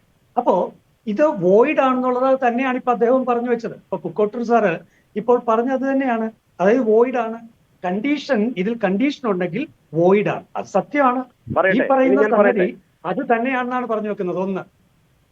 Conditions ഉണ്ടെങ്കിൽ ആ conditions റദ്ദാക്കപ്പെടും, പകരം അത് father പറയുന്നത്. എനിക്ക് സമയക്കുറവുണ്ട്. ഞാൻ പ്രോഗ്രാമിൽ ഫാദറോട് തർക്കിക്കുകയല്ല ഞാൻ. ഫാദർ പറഞ്ഞ കാര്യം പിന്നെ അത് വളരെ വ്യക്തമായി പരിശോധിച്ചാൽ നമുക്ക് മനസ്സിലാക്കാൻ കഴിയും. വഖഫ് എന്ന പദം ഉപയോഗിച്ചുകൊണ്ട് ഒരു സാധനം രജിസ്റ്റർ ചെയ്താൽ ആ രജിസ്റ്റേർഡ് ആധാരത്തിൽ വഖഫിന്റെ നിയമത്തിന് വിരുദ്ധമായ വല്ലതുമുണ്ടെങ്കിൽ ആ വകുപ്പുകളാണ് റദ്ദാക്കപ്പെടുന്നത്. വഖഫ് റദ്ദാക്കപ്പെടുന്നില്ല. 1. 2, ഇത് വഖഫ് ആയതുകൊണ്ടാണല്ലോ കോടതിയിൽ, കീഴ്ക്കോടതിയിലും, അതായത് സബ് ജഡ്ജും അതുപോലെ തന്നെ ഹൈക്കോടതി ജഡ്ജും വിധിച്ചത് നികുതി അടക്കാൻ പറ്റാത്ത രീതിയിലാക്കിയത്. ഫാദർ പറഞ്ഞ ആ പുസ്തകം എഴുതിയ ആളെക്കാൾ ജ്ഞാനമുള്ളവരാണല്ലോ 2 പ്രധാനപ്പെട്ട ജഡ്ജിമാരും. പ്രത്യേകിച്ച് ഞാൻ വ്യക്തമായി പറയട്ടെ, കൃത്യമായി എനിക്ക് പറയാൻ കഴിയും. 1975 സെപ്റ്റംബർ 30 ഈ ഹൈക്കോർട്ടിൽ നിന്ന് K. ഭാസ്കരൻ അതുപോലെ തന്നെ G. ബാലഗംഗാധരൻ നായർ അവരുടെ വിധി ഫാദർ പരിശോധിക്കണം. അതുപോലെ തന്നെ 1971 ജൂലൈ 12 സബ് ജഡ്ജ് K. വാമദേവന്റേത് സാർ പരിശോധിക്കണം. അത് രണ്ടും പരിശോധിച്ചാൽ അവർ പറയുന്നത് വഖഫാണെന്ന് നമ്മളല്ല പറയുന്നത്. ഞാൻ പറയുന്നത് നമ്മൾ ആ വിഷയത്തിൽ തർക്കിച്ച് അടിസ്ഥാനത്തിലേക്ക് പോകുന്നതിന് പകരം പണം കൊടുത്തു വാങ്ങി വഞ്ചിക്കപ്പെട്ട പാവങ്ങളായ ആളുകൾക്ക് നീതി കിട്ടണം. ആ കാര്യത്തിൽ നമുക്ക് തർക്കമില്ല. ഇത് ഫാറൂഖ് കോളേജിന്റെ കയ്യിൽ തെറ്റ് പറ്റിയിട്ടുണ്ട്. ആ കാര്യത്തിൽ ഞാൻ ഉറച്ചു നിൽക്കുന്നു. ആ പാവങ്ങളെ കുടിയിറക്കണമെന്ന് നമുക്ക് പറയാൻ കഴിയില്ല. അതേസമയത്ത് കയ്യേറ്റക്കാരും റിസോർട്ട് ഉടമകളും അനധികൃതമായി കൈവച്ച ആളുകളും അവിടുന്ന് മാറ്റി നിർത്തപ്പെടണം. അതുകൊണ്ട് ഈ വിഷയം ചർച്ച ചെയ്ത് പരിഹരിക്കണമെന്നേ നമുക്ക് പറയാൻ പറ്റൂ. പക്ഷെ ബേസിക് ആയിട്ടുള്ളത് വഖഫുഭൂമിയാണോ അല്ലയോ എന്നത് തന്നെയാണല്ലോ. അല്ലെങ്കിൽ ഇപ്പോൾ പ്രശ്നം രമ്യമായി പരിഹരിച്ചു കഴിഞ്ഞ് പിന്നെയും ഈ പ്രശ്നം ഉയർന്നു വരുമല്ലോ. വഖഫുഭൂമിയാണോ അല്ലയോ എന്ന് മതസംഘടനകൾക്ക് ഒരിക്കലും അത് വഖഫുഭൂമി അല്ല എന്നുള്ള നിലപാട് സ്വീകരിക്കാനും പറ്റില്ലല്ലോ. ഫാദർ, എന്താണ് സംശയമുള്ളത്? അതായത് ഈ കോടതി വിധികള് ഇത് വഖഫാണ് എന്ന് പറഞ്ഞ് കോടതി വിധിച്ചു എന്ന് പറയുന്നത് പച്ചക്കള്ളമാണ്. ഈ പറയുന്ന 1975 ഹൈക്കോടതിയുടെ വിധി എന്താണ്? ഇത് ഫാറൂഖ് കോളേജിന്റെ വകയാണെന്നാണ്. അതിനെയാണ് ഇവരെല്ലാവരും തെറ്റിദ്ധരിപ്പിക്കുന്നത്. ഇന്ന് INL-കാരും പറഞ്ഞിട്ട് ഇത് തന്നെ വന്ന് പറയുന്നുണ്ടായിരുന്നു, കോടതിയിൽ ഇത് വഖഫാണെന്ന് പറഞ്ഞു 1975. ഒന്ന് കാണിച്ചു തരൂ, ആ വിധി ഒന്ന് കാണിച്ചു തരൂ. കൃത്യമായി പറയുന്നത് രജിസ്റ്റേർഡ് ഗിഫ്റ്റ് ഡീഡ് എന്നാണ്. ഗിഫ്റ്റ് ഡീഡ്, വഖഫ് ഡീഡ് എന്നല്ല, ഗിഫ്റ്റ് ഡീഡ് എന്നാണ്. ഫാറൂഖ് എന്തായിരുന്നു അവിടുത്തെ വിഷയം? അവിടുത്തെ വിഷയം അവിടുത്തെ നാട്ടുകാരായ മുനമ്പംകാരായ താമസക്കാരും ഫാറൂഖ് കോളേജും തമ്മിലുള്ള വ്യവഹാരമാണ്. അവർ തമ്മിൽ ഒത്തിരി പ്രശ്നങ്ങൾ ഉണ്ടായിട്ടുണ്ട്. അത് വഖഫ് എന്നുള്ള വിഷയത്തിലെ പ്രശ്നമേ അല്ല. ഇത് ആരുടെ ഉടമസ്ഥ അവകാശം എന്നുള്ളതായിരുന്നു പ്രശ്നം. ആ പ്രശ്നത്തിനാണ് കോടതിയുടെ വിധി വന്നത്. ഇത് വഖഫ് ബോർഡിന്റെ വകയാണ് എന്ന് കൃത്യമായ വിധിയുണ്ട്. പക്ഷെ അത് വഖഫ് ബോർഡല്ല, ക്ഷമിക്കണം, ഫാറൂഖ് കോളേജിന്റെ വകയാണ് എന്ന് കൃത്യമായ വിധിയുണ്ട്. വഖഫ് ആണെന്ന് ഈ പറഞ്ഞ വിധിയിലൊന്നുമില്ല. ഇനി കരമടക്കുന്ന വിഷയത്തിലാണെങ്കിൽ, കരമടക്കുന്ന വിഷയത്തില് കോടതി ഇവർക്ക് കരമടക്കാൻ അനുമതി കൊടുത്തതാണല്ലോ. പിന്നീട് എന്താ പ്രശ്നം വന്നത്? വഖഫ് സംരക്ഷണക്കാര് അതിനുവേണ്ടി വരികയും ഒടുവിൽ 2 പ്രാവശ്യം ഇവർക്ക് അനുകൂലമായി വിധി വന്നു എന്ന് ഓർക്കണം. ഒടുവിൽ വഖഫ് ബോർഡ് സത്യവാങ്മൂലം കൊടുത്തതോടുകൂടിയാണ് അവിടെ ഇത് വഖഫ് രജിസ്ട്രിയിൽ ചേർത്തതാണ്, ഇത് വഖഫ് പ്രോപ്പർട്ടിയാണ് എന്ന് വഖഫ് പറഞ്ഞതാണ് പ്രശ്നം. അപ്പോ യഥാർത്ഥത്തിൽ പറയാൻ പാടില്ലാത്ത, ശരിക്കും വഖഫ് അല്ലാത്ത ഒരു സംഗതിയെ, അതുകൊണ്ടാണല്ലോ ഫാറൂഖ് കോളേജിന്റെ ആർഗ്യുമെന്റ്, അത് തന്നെയാണല്ലോ കെമൽ പാഷ സാർ ഈ അടുത്ത് പറഞ്ഞത്, അത് തന്നെയാണല്ലോ അഡ്വക്കേറ്റ് മുഹമ്മദ് ഷാ സാർ പറയുന്നത്. ഇതൊക്കെ സാമാന്യ ബോധമുള്ള ഒരു അതുപോലെ ഇന്റലക്ച്വൽ ഓണസ്റ്റി ഉള്ള എല്ലാവരും പറയും ഇത് വഖഫ് ഡീഡ് അല്ല എന്ന് സത്യമായും പറയും. ശരി, ഞാൻ ഒന്ന് ഇടപെടുകയാണ്. ഇപ്പോൾ അഡ്വക്കേറ്റ് ബി എൻ ഹസ്കർ കൂടിയുണ്ട്. അത് ഇപ്പോൾ സർക്കാർ ഇക്കാര്യത്തിൽ ഒരു പ്രശ്നപരിഹാരം ഉണ്ടാക്കും എന്ന് മുഖ്യമന്ത്രി തന്നെ സമരസമിതിക്ക് ഉറപ്പ് നൽകിയിരിക്കുകയാണല്ലോ. എന്നിട്ടും സമരം അവിടെ തുടരുകയാണ്. അഡ്വക്കേറ്റ് ബി എൻ ഹസ്കർ, ഉപതെരഞ്ഞെടുപ്പിന് ശേഷം മുഖ്യമന്ത്രി നേരിട്ട് ചർച്ച വിളിച്ചിരിക്കുകയാണ്. പക്ഷേ പ്രശ്നപരിഹാരം എന്ന് പറയുമ്പോൾ മുനമ്പം നിവാസികൾക്ക് അവർ ഇപ്പോൾ താമസിക്കുന്ന സ്ഥലത്ത് തന്നെ താമസം ഉറപ്പിച്ചുകൊണ്ടുള്ള ഒരു പ്രശ്നപരിഹാരം എങ്ങനെ സർക്കാരിന് സാധ്യമാകും? നിലവിലെ സർക്കാരിൻ്റെ നിലപാടും അതുപോലെ തന്നെ മന്ത്രിമാർ പറയുന്ന കാര്യങ്ങളും ഇത് വഖഫ് ഭൂമിയാണ് എന്നുള്ളതാണ്. അങ്ങനെ ഒരു നിലപാടിൽ നിന്നുകൊണ്ട് എങ്ങനെയാണ് ഒരു പ്രശ്നപരിഹാരം സാധ്യമാവുക? മഞ്ജുഷ്, ഇതില് മുനമ്പം പ്രശ്നം രാഷ്ട്രീയപരമായും നിയമപരമായും പരിഹാരം തേടേണ്ടത് ഒന്നാണ്.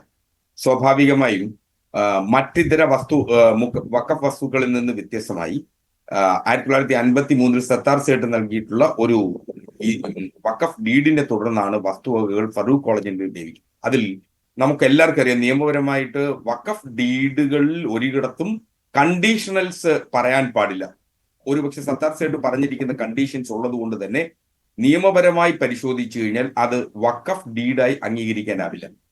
നമ്മുടെ രജിസ്ട്രേഷൻ ആക്ട് പ്രകാരം വഖഫ് ഡീഡുകൾ എന്ന് പറഞ്ഞൊരു ഡീഡ് ഇല്ലാത്തിടത്തോളം കാലം നിയമപരമായ അത് ഗിഫ്റ്റ് ഡീഡ് മാത്രമാണ്.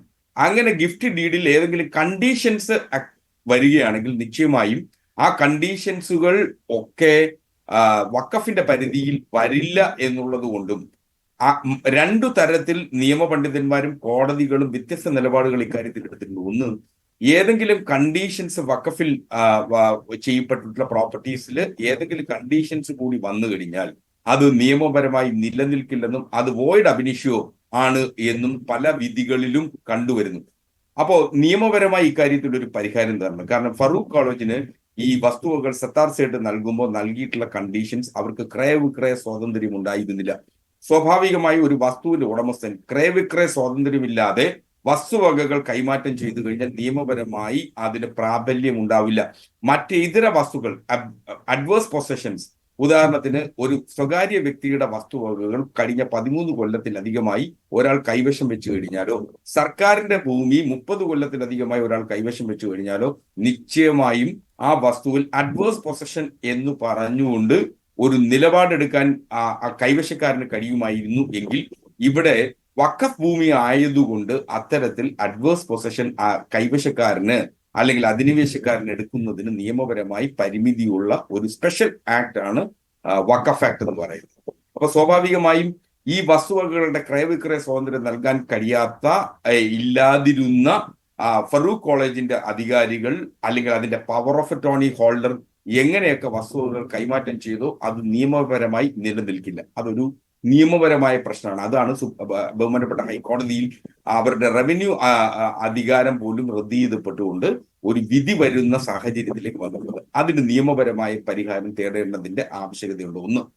ഇതിൽ രാഷ്ട്രീയപരമായ പരിഹാരം. സാധാരണ ജനങ്ങൾ ഭൂമി വാങ്ങുമ്പോൾ കഴിഞ്ഞ 13 വർഷക്കാലത്തെ മാത്രം പ്രമാണങ്ങൾ നോക്കിയാൽ മതി, അല്ലെങ്കിൽ മറ്റിതര സാഹചര്യങ്ങളിൽ 30 കൊല്ലത്തെ മുൻപ്രമാണങ്ങൾ അടക്കം പരിശോധിച്ചുകൊണ്ട് ആണ് വസ്തുവകകൾ കൈമാറ്റം ചെയ്യുന്നത്. ഇത് കാലാകാലങ്ങളായി കൈമാറ്റം ചെയ്തു വന്ന ഭൂമിയാണ്. മുനമ്പം നിവാസികളായിട്ടുള്ള 404.75 ഏക്കർ വിസ്തൃതിയുള്ള ഈ ഭൂമിയിൽ കൈവശാവകാശവും അതുപോലെ നിയമപരമായ മറ്റിതര അവകാശങ്ങളും കൈവശം വെച്ചു പോരുന്നു. സ്വാഭാവികമായും അങ്ങനെ നിൽക്കുന്ന ആളുകളെ സംബന്ധിച്ചിടത്തോളം ഇതിന് നിയമപരമായ പരിഹാരത്തിനൊപ്പം രാഷ്ട്രീയപരമായ പരിഹാരം ഉണ്ടാവണം. ഇപ്പൊ പരിഹാരമല്ലേ ഇതിനകത്തുള്ളൂ. കേന്ദ്ര സർക്കാരിന്റെ വഖഫ് ഭേദഗതി ബിൽ അത് നിയമമാവുക എന്നുള്ളത്, അത് പക്ഷേ LDFും UDFും അംഗീകരിക്കുന്നില്ല. ഇപ്പോൾ തന്നെ കണ്ടോളൂ, ഒരു പ്രശ്നപരിഹാരത്തിന്റെ ടേബിളിലേക്ക് പോകുന്ന സമയത്താണ് സമസ്ത തങ്ങളുടെ നിലപാട് വ്യക്തമാക്കുന്നത്. PK കുഞ്ഞാലിക്കുട്ടി പറഞ്ഞിരുന്നു മതസംഘടനകൾക്ക് ഇക്കാര്യത്തിൽ ഒരു എതിർപ്പും ഇല്ല എന്ന്. സമസ്ത ഇപ്പോൾ നിലപാട് പറഞ്ഞ് കേട്ടല്ലോ, അബ്ദുസമദ് പൂക്കോട്ട് പറഞ്ഞ് കേട്ടല്ലോ, ഇത് വഖഫ് ഭൂമി തന്നെയാണെന്ന്. അവർക്ക് ആ നിലപാടിൽ നിന്ന് ഒരിക്കലും പിന്നോട്ട് പോകാൻ പറ്റില്ല. അപ്പോൾ പിന്നെ ഇതൊരു ശാശ്വത പരിഹാരം എന്ന് പറയുന്നത് വഖഫ് ഭേദഗതി ബിൽ അത് മുൻകാല പ്രാബല്യത്തോടെ നടപ്പിലാവുക എന്നുള്ളത് തന്നെയാണ്. അപ്പോൾ അതിനെ പക്ഷേ UDF-ഉം LDF-ഉം എതിർക്കുന്ന ഈ സാഹചര്യത്തിൽ മറ്റെന്ത് തീരുമാനമാണ് ഇക്കാര്യത്തിൽ വരാൻ പോകുന്നത്? അഡ്വക്കേറ്റ് BN ഹസ്കർ, ഇപ്പോൾ LDF സർക്കാർ ഒരു തീരുമാനമെടുത്ത് വഖഫ് ബോർഡിനോട് ആവശ്യപ്പെടുക, ഇതിന്മേലുള്ള അവകാശവാദം ഉപേക്ഷിക്കുക എന്ന്, അത് നടക്കുന്ന കാര്യമാണോ? അത് മഞ്ജുഷ്, ഇതില് 2024 വഖഫ് ഭേദഗതി നിയമത്തെ സംബന്ധിച്ചിടത്തോളം ധാരാളം അഭിപ്രായ വ്യത്യാസങ്ങൾ നിലനിൽക്കുന്ന ഒരു നിയമമാണ്. ഇപ്പൊ ഉദാഹരണത്തിന് കേരളത്തിലെ നമുക്കറിയാവുന്ന ദേവസ്വം ബോർഡുകളുടെ ഭാരവാഹികളായി മറ്റിതര സമുദായ അംഗങ്ങളെ ഉൾപ്പെടുത്തുന്നതിനാവശ്യമായിട്ടുള്ള നിയമ ഭേദഗതി വന്നാൽ കേരളത്തിലെ സാമൂഹ്യ അന്തരീക്ഷത്തിൽ എന്തുമാത്രം പ്രത്യാഘാതങ്ങൾ ഉണ്ടാകും എന്നുള്ളതുപോലെ വഖഫ് സ്വത്തവകാശങ്ങളിലും വഖഫ് കൈകാര്യം ചെയ്യുന്നതിനുമായി വരേണ്ടിയിരിക്കുന്ന വഖഫ് ബോർഡുകളിൽ അമുസ്ലിം അംഗങ്ങളെ ഉൾപ്പെടുത്തുന്നതിനാവശ്യമായിട്ടുള്ള നിയമ ഭേദഗതി വരുന്നു എന്നുള്ളതാണ് ആശങ്കാകുലകരമായിട്ടുള്ള ഒരു പ്രശ്നം. 2, ഈ വഖഫ് നിയമങ്ങളിൽ ഈ നഷ്ടപ്പെട്ടു പോയിട്ടുള്ള സ്വത്തുകൾ തിരിച്ചു പിടിക്കുന്നതിന് 41 വകുപ്പ് വഖഫ് ബോർഡിനെ ചുമതലപ്പെടുത്തുന്നതിൽ നിന്നും അത് പരിമിതപ്പെടുത്തുന്ന തരത്തിലേക്ക് വരുന്നു.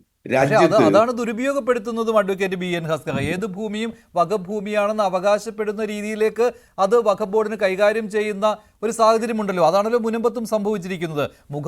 മുനമ്പത്തേത് വഖഫ് ഭൂമി അല്ല എന്നുള്ള കാര്യം ഇപ്പോൾ താങ്കൾ തന്നെ പറഞ്ഞു, മുനമ്പത്തേത് വഖഫ് ഭൂമി അല്ല എന്ന്. പക്ഷേ ആ ഡീഡിൽ തന്നെ 2 വഖഫ് എന്ന പദങ്ങൾ ഉള്ളതുകൊണ്ട് അത് ഉപയോഗപ്പെടുത്തിക്കൊണ്ട് ഇത് വഖഫ് ഭൂമിയാണെന്ന് അവകാശവാദം ഉന്നയിക്കുന്നു. പിന്നെ നിസാർ കമ്മീഷൻ റിപ്പോർട്ടിന്റെ വെളിച്ചത്തിൽ അത് വഖഫ് ബോർഡിന് അവകാശപ്പെട്ടതാണ് എന്ന രീതിയിൽ മന്ത്രിസഭ തന്നെ ഒരു തീരുമാനമെടുക്കുന്നു. ഇതൊക്കെ വന്നു കഴിഞ്ഞപ്പോഴാണല്ലോ ഈ കരമടയ്ക്കാൻ പറ്റാത്ത സാഹചര്യം അവിടെ വന്നത്. കരമടയ്ക്കാൻ പറ്റില്ല എന്ന് കോടതി പറയുന്നതിന് മുൻപ് തന്നെ അവിടെ സർക്കാരാണ് അങ്ങോട്ട്, റവന്യൂ വകുപ്പാണ് അങ്ങോട്ട് ഉത്തരവിട്ടത് കരമെടുക്കരുത് എന്ന്. അതല്ല, ഇതില് നിയമപരമായ പരിഹാരങ്ങൾ തേടേണ്ടതോടൊപ്പം തന്നെ രാഷ്ട്രീയപരമായ പരിഹാരം തേടണം. ഇവിടെ ഇതര മതവിശ്വാസികളോടുള്ള ഒരു വിദ്വേഷം ജനിപ്പിക്കുന്ന തരത്തിലുള്ള അല്ലെങ്കിൽ അത്തരത്തിലുള്ള സാഹചര്യം സൃഷ്ടിക്കുന്ന തരത്തിലുള്ള പ്രചരണം ഇക്കാര്യത്തിൽ അവസാനിപ്പിക്കുകയാണ് ഏറ്റവും അടിയന്തരമായി ചെയ്യേണ്ടത്. ഇവിടെ മുനമ്പം നിവാസികളോട് വളരെ കൃത്യമായി സർക്കാർ ഒരു നിലപാടെടുത്തിട്ടുണ്ട്. സർക്കാരിന്റെ നിലപാട് വളരെ രാഷ്ട്രീയപരമായും നിയമപരമായും ശരിയായിട്ടുള്ള നിലപാട്. മുഴുവൻ ആളുകളെയും അവിടെ നിവസിക്കുന്ന ഒരാളുടെ ഭൂമി പോലും നഷ്ടപ്പെടാത്ത തരത്തിൽ വഖഫ് ബോർഡിനെയും അതുപോലെ തന്നെ മുസ്ലിം സമുദായത്തിൽ വിശ്വാസ്യതയിൽ എടുത്തുകൊണ്ടുള്ള ഒരു രാഷ്ട്രീയ തീരുമാനം എടുപ്പിക്കുക എന്നുള്ളതാണ്. അതിൽ നിന്നാണ് സമസ്ത അടക്കമുള്ള ആളുകളിൽ നിന്ന് വ്യത്യസ്തമായ ശബ്ദം ഇപ്പോൾ ഉയർന്നു കേൾക്കുന്നത്. അത് എന്തുകൊണ്ടെന്നാൽ ഇതിനെ അനിതര സാധാരണമായിട്ടുള്ള പ്രാധാന്യം കൽപ്പിച്ചുകൊണ്ട് സാമൂഹ്യ പ്രത്യാഘാതം ഉണ്ടാകുന്ന തരത്തിലേക്ക് രാഷ്ട്രീയ പ്രാധാന്യത്തോടു കൂടി ഇതിനെ ചർച്ച ചെയ്യപ്പെടുന്നു എന്നുള്ളിടത്താണ് സമസ്ത പോലുള്ള സംഘടനകൾക്ക് വഖഫ് ഭൂമി നഷ്ടപ്പെടുന്നതിനെ സംബന്ധിച്ച് അഭിപ്രായം പറയേണ്ടി വരുന്നത്. അപ്പോൾ പോലും സമസ്തയടക്കം ഇപ്പൊ പറഞ്ഞിരിക്കുന്ന അഭിപ്രായം അവിടെ സാധാരണ ജനങ്ങൾ കൈവശം വെച്ചിരിക്കുന്ന അവർ വിലയ്ക്ക് വാങ്ങിയ ഭൂമി ഒരു കാരണവശാലും നഷ്ടപ്പെടുന്ന സാഹചര്യം സൃഷ്ടിക്കരുത്. അതൊരു രാഷ്ട്രീയ തീരുമാനത്തിന്റെ കൂടി ഭാഗമാണ്.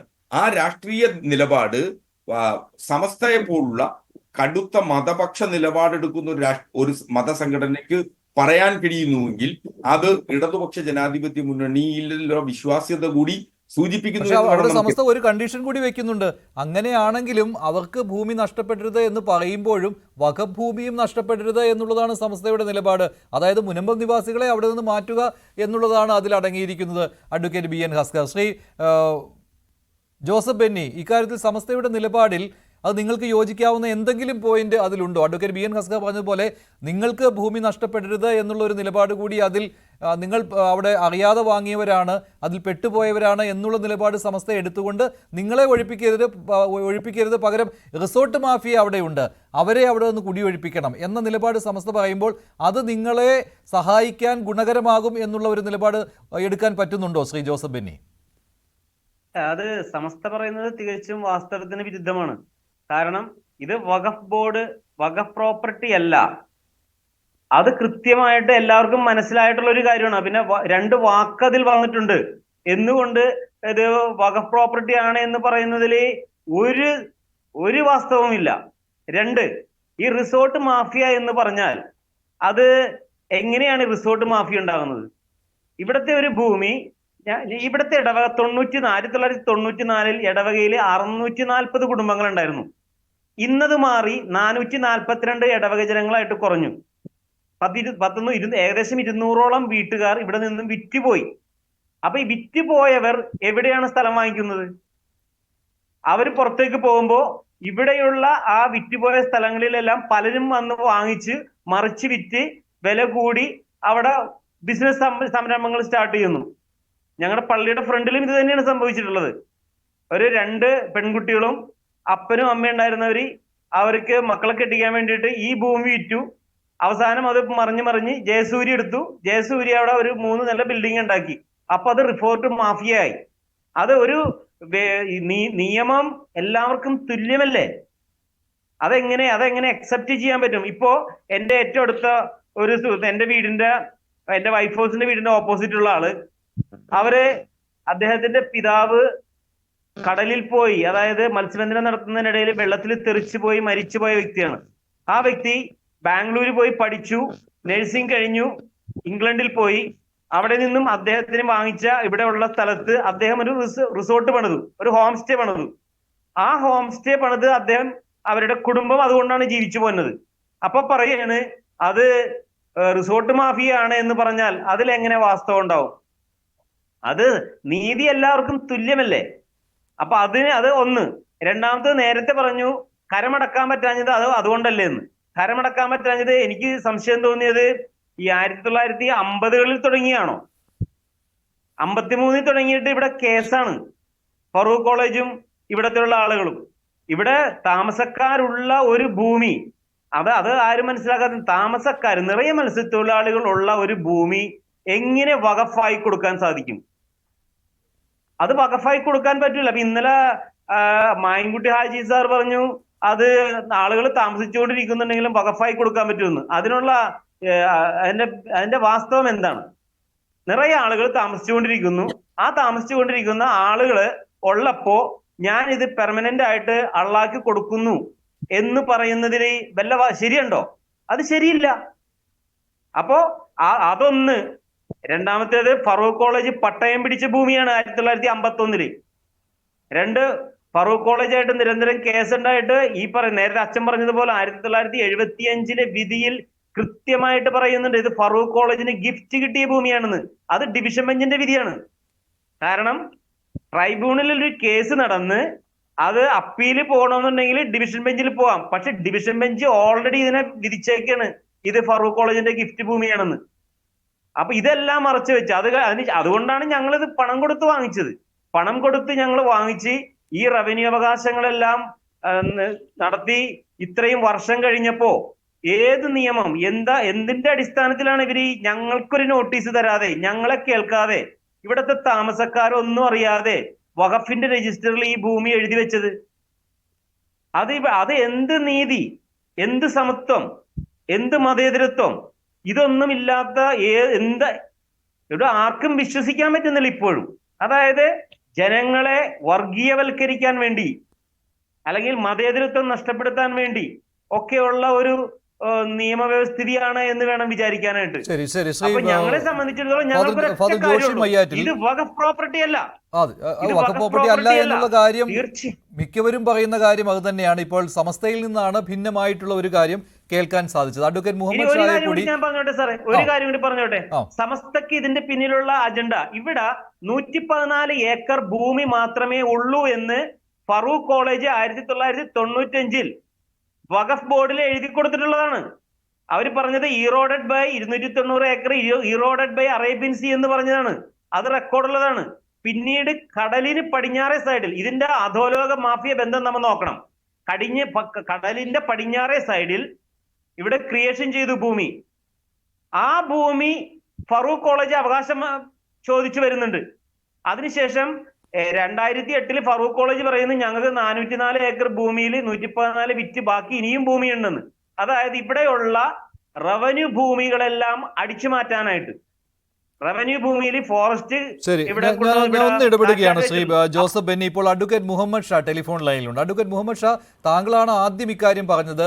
മുൻപത്തേത് വഖഫ് ഭൂമി അല്ല എന്നുള്ള കാര്യം സമരസമിതിയുടെ നിലപാടിനോടൊപ്പമായിരുന്നു താങ്കൾ. പക്ഷേ ഇന്ന് സമസ്ത നിലപാട് വ്യക്തമാക്കുകയാണ്. അത് സമസ്തയുടെ ഔദ്യോഗിക നിലപാടാണോ അല്ലയോ എന്ന കാര്യത്തിലൊക്കെ തർക്കമുണ്ടെങ്കിൽ പോലും ഉമർ ഫൈസി മുക്കവും അതുപോലെ തന്നെ അബ്ദുൾ സമദ് പൂക്കോട്ടൂരും ഒരേ കാര്യമാണ് പറയുന്നത്, വഖഫ് ഭൂമി ആണ് എന്ന്. അപ്പോൾ ഒരു ചർച്ചയുടെ ടേബിളിലേക്ക് പോകുമ്പോൾ സ്വാഭാവികമായിട്ടും മതസംഘടനകളെ കൂടി ഇക്കാര്യത്തിൽ കേൾക്കുമല്ലോ. അപ്പോൾ അവരുടെ നിലപാട് ഇതാണെങ്കിൽ എങ്ങനെയാണ് ഈ മുനമ്പം നിവാസികൾക്ക് ഇത് വഖഫ് ഭൂമി അല്ല എന്ന് ഉറപ്പിച്ചുകൊണ്ട് അവരുടെ അവകാശം സ്ഥാപിച്ചു കിട്ടാൻ കഴിയുന്നത്? അതിനുള്ളൊരു തടസ്സമായി സമസ്തയെ പോലുള്ള സംഘടനകളുടെ നിലപാട് മാറുകയല്ലേ? ഇല്ല, ഇത് സമസ്ത നിലപാട് പറഞ്ഞിട്ടില്ല, സംശയമൊന്നുമില്ല. സമസ്തയുടെ നിലപാടൊന്നും ഇവിടെ വന്നിട്ടില്ല. ഒന്ന്. രണ്ടാമത്തെ ഒരു വിഷയം, ഇത് ഒരു നിയമപ്രശ്നമാണ്, നിയമപരമായ ഒരു പ്രശ്നമാണ്. ആ നിയമപരമായ പ്രശ്നത്തെ നിയമപരമായ ഒരു അഭിപ്രായമാണ് ഞാൻ അതിനകത്ത് പറഞ്ഞത്.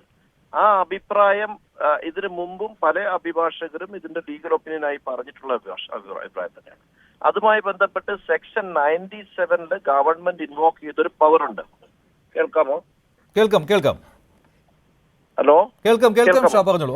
അപ്പൊ സെക്ഷൻ 97 ഗവൺമെന്റ് ഒരു പവർ ഇൻവോക്ക് ചെയ്തു 2010.